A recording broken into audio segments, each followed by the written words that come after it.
வணக்கம் அன்பு நண்பர்களே. நான் மதுரையிலிருந்து கிரீன் மதுரை நர்சரி கார்டன் கள அலுவலர் எஸ் இன்னாசிமுத்து பேசுகிறேன். நீங்களாம் வாங்க, நல்லா இருக்கீங்களா?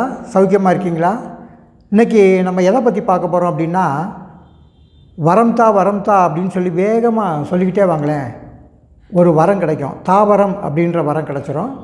இன்றைக்கி நம்ம பார்க்க போகிற செடி என்ன அப்படின்னு கேட்டிங்கன்னா, கட்டி போட்டால் குட்டி போடும் அப்படின்வாங்க. இந்த செடி அது என்னங்க, சும்மா கட்டி போட்டால் குட்டி போடும் அப்படின்னு நம்ம முன்னோர்கள் சொல்லிகிட்டு இருக்காங்களே, அது என்ன அப்படின்னு கேட்டிங்கன்னா, அதாவது பாக்டீரியா, வைரஸாக இருக்கட்டும், இல்லை ஒரு எறும்பாக இருக்கட்டும், ஏதோ ஒரு பள்ளி, பூச்சி, யானை, மனிதன், யாராக வேணாலும் இருக்கட்டும், பழுகி பெருகி பூமியை நிரப்புங்கள், உங்கள் இனங்களை பெருக்கி இந்த உலகத்தில் நல்லபடியாக வாழுங்க அப்படின்றது தான் இந்த வரம்.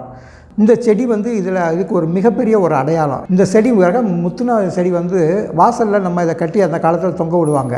வாசல்லையோ இல்லைன்னா ஜன்னல் பக்கத்தில் தொங்க விடுவாங்க. எங்கே தொங்க விடுவாங்க அப்படின்னா, அதாவது அந்த வீட்டில் குழந்தை செல்வம் இல்லாமல் இருக்குது அப்படின்னு வச்சுக்கோங்களேன், அதை வாசலில் கட்டி தொங்க விடுவாங்க.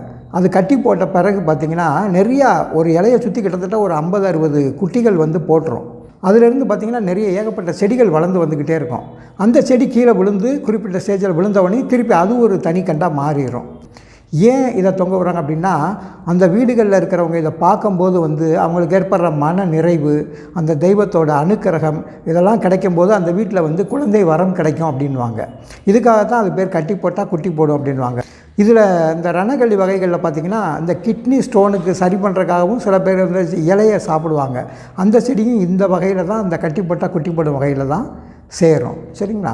இந்த செடிகளை நம்ம வீடுகளில் வளர்க்கும் போது யாரெல்லாம் குழந்தை இல்லையோ, ஒரு பண வரவு கம்மியாக இருக்கிறவங்க, ஏதோ ஒரு பிரச்சனையில் இருக்கிறவங்க இந்த செடிகளை வாசலில் கட்டி தொங்க விட்டிங்கன்னா, இந்த செடிகள் பெருக்கத்தின்படி நம்ம செல்வம், பலம் இதெல்லாம் பெருகும் அப்படின்றது அந்த கால நம்ம முன்னோர்களோட நம்பிக்கை இதில் ஆழமாக இருக்குது.